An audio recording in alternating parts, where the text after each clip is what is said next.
and welcome to this demonstration of a installation of Siebel 21 or 22 using the MDE installer on an Oracle Linux instance on Oracle Cloud.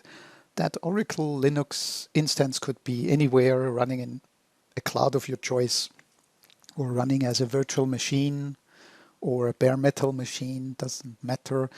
I'm using most of the time in the following hour the instructions that are available in the public Oracle Siebel GitHub presence. So Oracle Siebel, the Oracle Siebel team, has created this great resource here on GitHub called Configuring Siebel. You find the link in the description. And in the containerization and Docker section, there is the famous instructions from Duncan Ford to create Docker containers for Siebel CRM, pre-MDE and MDE versions, and run Siebel as Docker containers. But that is not the intention we have. So the intention that we have here is to install Siebel on the bare operating system without containers. But still, the instructions that are available in these files and folders are of great importance to understand what it needs to install Siebel on Linux. So for example, if we go into the classic MDE folder, which is all the instructions to create Linux machines, essentially, that can run Siebel as MDE, so that's 21.2 or later. If you look into these build folders,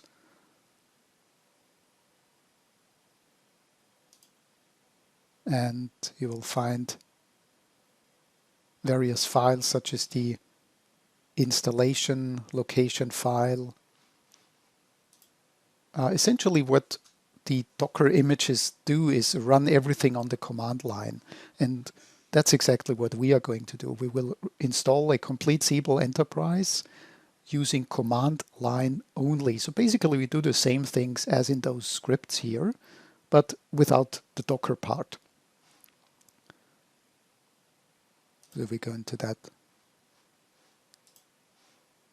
MDE part here. For example, there's a response file we will use later for the silent installation of Siebel. Very handy. And there's the Docker file to generate the initial instance, so we can see that, for example, there's a lot of yum installs, making sure that the correct libraries are installed, the correct updates have run of libraries. We can see the folders that are prepared.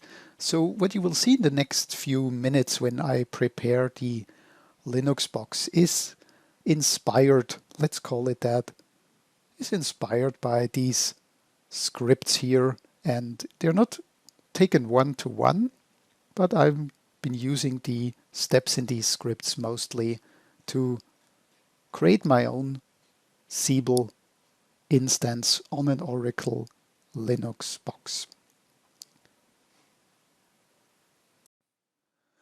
So this is the OCI instances list, and we are just creating a new instance in Oracle Cloud Infrastructure. Let's call it Dev Server 01. And that's going to be a future Siebel server image and machine. So using the run-of-the-mill Oracle Linux 7.9, whatever Oracle is defaulting here. And we're just adding a little bit more of oomph here with 2 CPUs. Let's knock ourselves out here. The network is okay, and the host name is Dev Server 01. We're going to paste our public key so we can put the SSH into the machine later and click Create. The machine will be provisioned, and just a matter of a few minutes will be available. And it's a Linux image without any extravagancies, so to speak. So we have to kind of prepare it for the task of installing the Siebel server. So here we have the public IP address assigned already. And so I'll configure my PuTTY here. Have saved entry for the dev server 01. Let's change the IP address. And we can, we get a PuTTY secure shell, and we can log in as OPC. That's the default Oracle Public Cloud or OPC user. And if our public key is correct and private key is correct, then we get in. So the next part is about, well, preparing the machine to become a Siebel server machine or hosting Siebel server components. So we need a 32-bit Oracle client. So I have some RPMs here, which I download from Oracle. Let's do this as root. And here's the download. So these RPMs are the bare necessities for the 19.3 32-bit client. So make sure you get the correct RPMs on your machine if you try the same. And there's a few updates and library installations. Most of these libraries here, well, let's run a yum update first. So the machine is updating. That will take a while probably.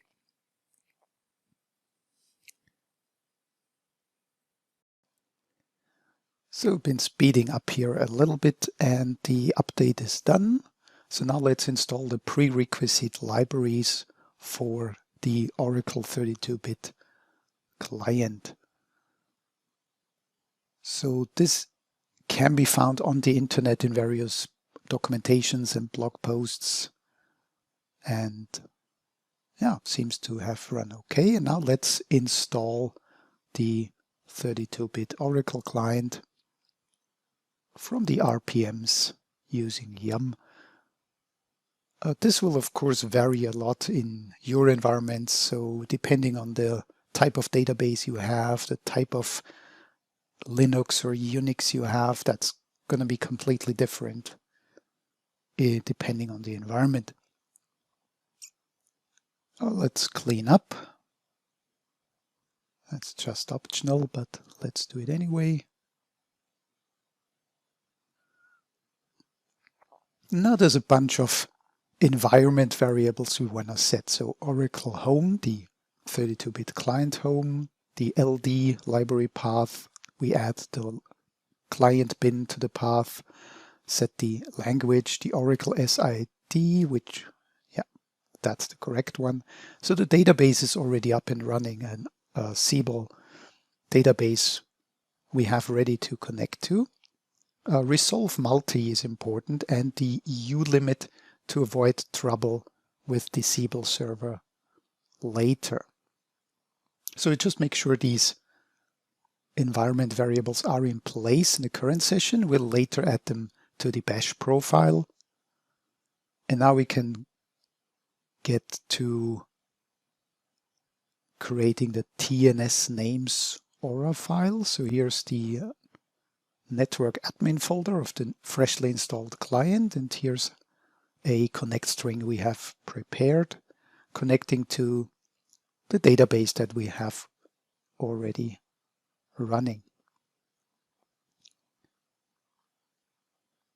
So let's create the tnsnames.aura file. Let's paste in that connect string. So it's a perfectly normal Oracle connect string.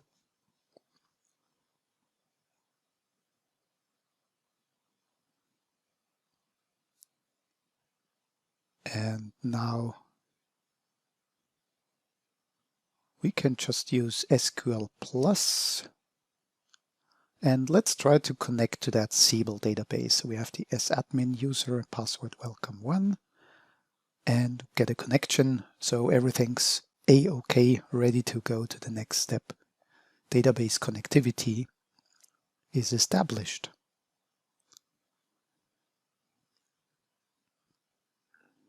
So I mentioned the bash profile file for the OPC user. So make sure this is going to be the user that runs the Siebel processes. So again, your mileage might vary here. So we set all these environment variables and the ulimit in that bash profile.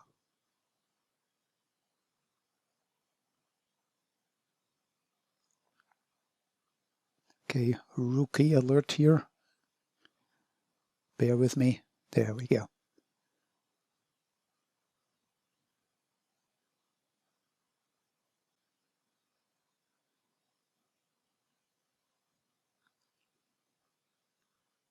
Okay.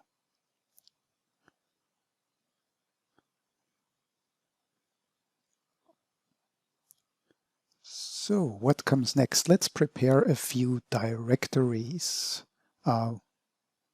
Again, could be very, very different on your environment, but we decide to create a Siebel directory, SES, to host the future Siebel software. We also make those directories fully read and write accessible for everybody, since this is a sandbox environment.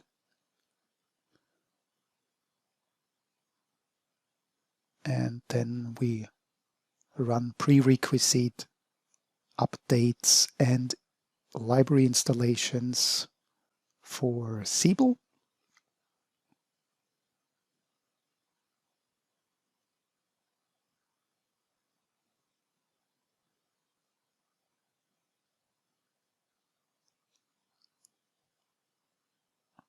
These also include the X libraries, a bit over the top here, since we want to do a command line only, but it's good to have them in case you want to have a graphical interface like Xming or so.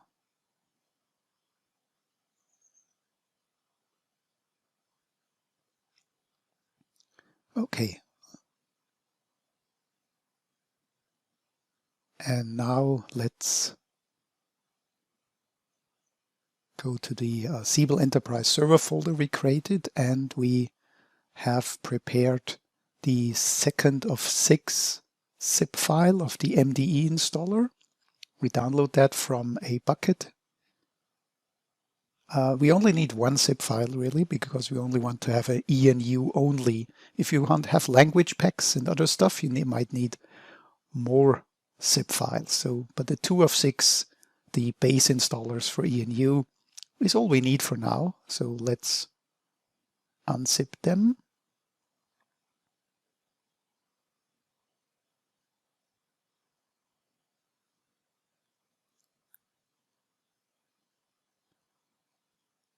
All right, unzipped, and a few changes to folders, as mostly assigning the group, etc.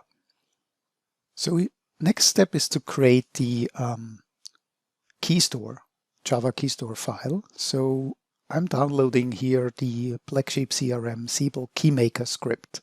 You find the link in the description. That script is available for free, but absolutely no warranties it would work on your environment. It's just a script that creates a self-signed certificate. So here I just clean up the contents of that folder a little bit. The key file here is the make CMD file. So this is a Windows batch file, so I have to do it on my Windows machine. And you also need, let's check out the file. So you need to understand, call that file with make, then followed by the FQDN and the alias, and also prepare the file that you set the subject alternative name list. So I'm using pure wildcards here for my Oracle Cloud subnet. So I don't need any of the other stuff really. So that means it would work on for every machine on that subnet. I have to take care of the JDK and OpenSSL installation and the folder where this script actually resides, and the password of the Keystore will be Siebel in lowercase. So I've installed or found a JDK and OpenSSL installation and verified the path is correct. So now I can run make. Now the machine, fully qualified domain name, and the alias.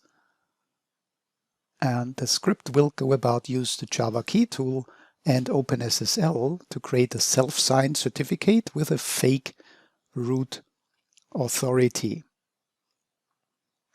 It's very important to understand it's a fake root authority, so it's not a certificate that will be trusted by anybody, but it's fair enough.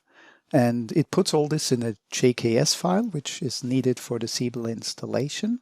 So let's check out this file using Portaclay or any graphical tool you can open JKS files with. So here's the KeyMaker script creates a folder for every machine. There's the JKS file, the password. So there should be a private public key pair. And you notice the subject is the server FQDN and the issuer is the same. So the root authority is totally fake.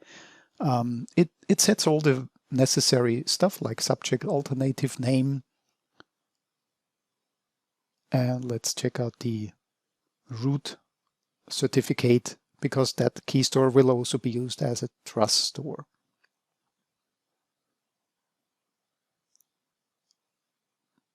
So again, here on this subject of certificates, you have to talk to your security staff and tell them what you need, and they will provide you with a way of getting the correct certificates and the correct key stores and trust stores for your installation. So we do something very, very simple and primitive here. But enough for this sandbox installation. So I'm just downloading that Keystore file through a bucket. And now let's go about the response file. So from the Oracle GitHub presence, I have copied a response file for the MDE installer. You can, of course, create these response files, but you have to run the MDE graphically, let's say on a Windows machine, that will be the easiest, and then store the response file. So this response file, let's save it here, it's MDE RSP. Let's just make sure it's correct. Yeah. And understand that depending on what you want on the machine and what passwords you have, this will be different. So it's a new installation, fresh installation into that Siebel SES folder. And we are going to install Enterprise and AI container. So we use the one single home here for Siebel server, gateway, and AI. And we have the two triplets of port numbers for the internal and external Tomcat. We have the usernames, the passwords are encrypted. So the AI primordial user, the Keystore passwords, the Keystore locations. So make sure this is all correct and you understand how to create these response files. You have to run the installer once in a graphical mode to get those. The next file we create is the aurainst.log file, and that will point to the inventory location and will designate the installation group, which will be OPC on our machine. Again, this might be different configuration on your side.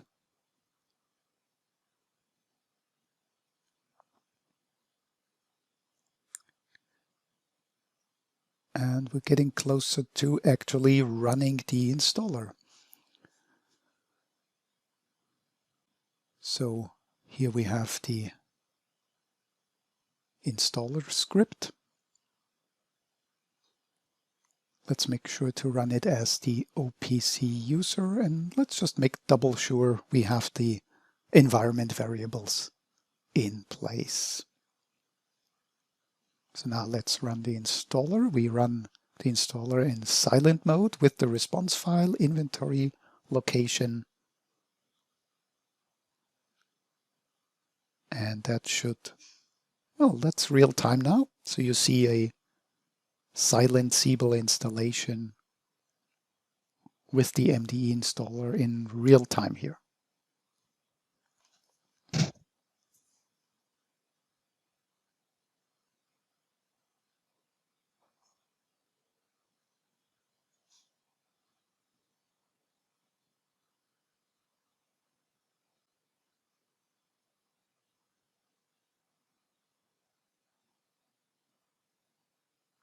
Okay, it's copying binaries,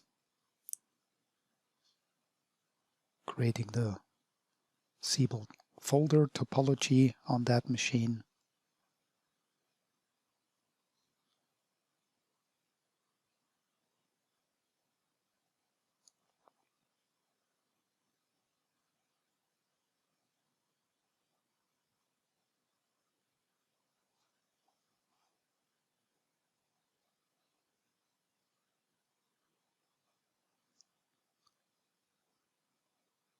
Now running several commands here.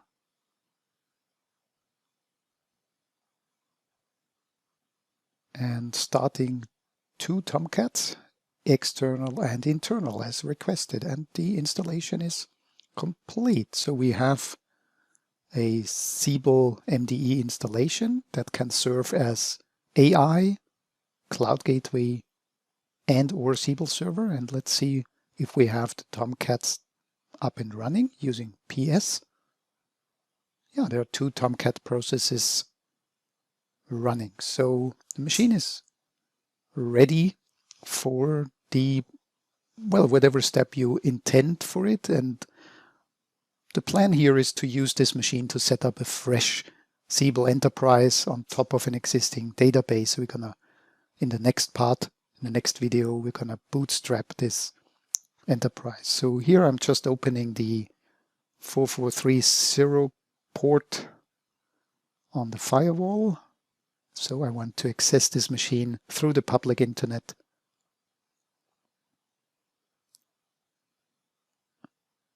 So I should be able to use my browser now.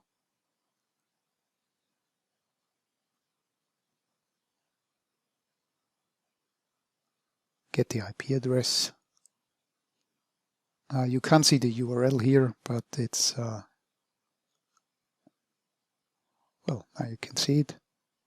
IP address 4430 Siebel/SMC. This should get us a login to the Siebel Management Console.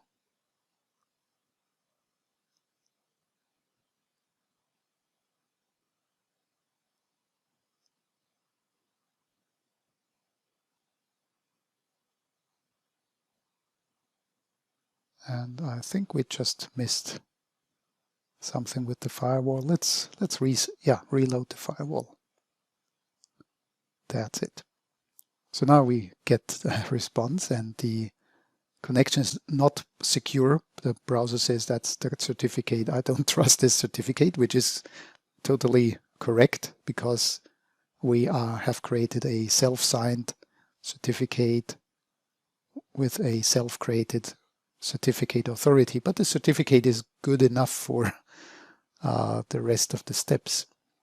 So we log in with the primordial user account and the SMC prompts us for the first bootstrap step. We are not doing this here, not through the graphical SMC.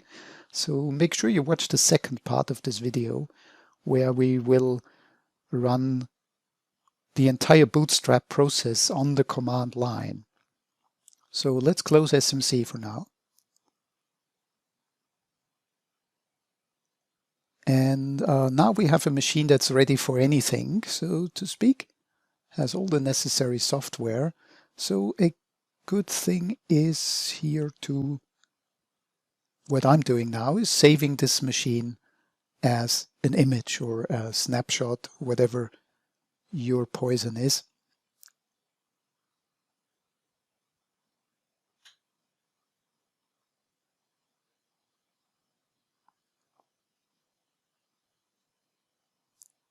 So here on the OCI console,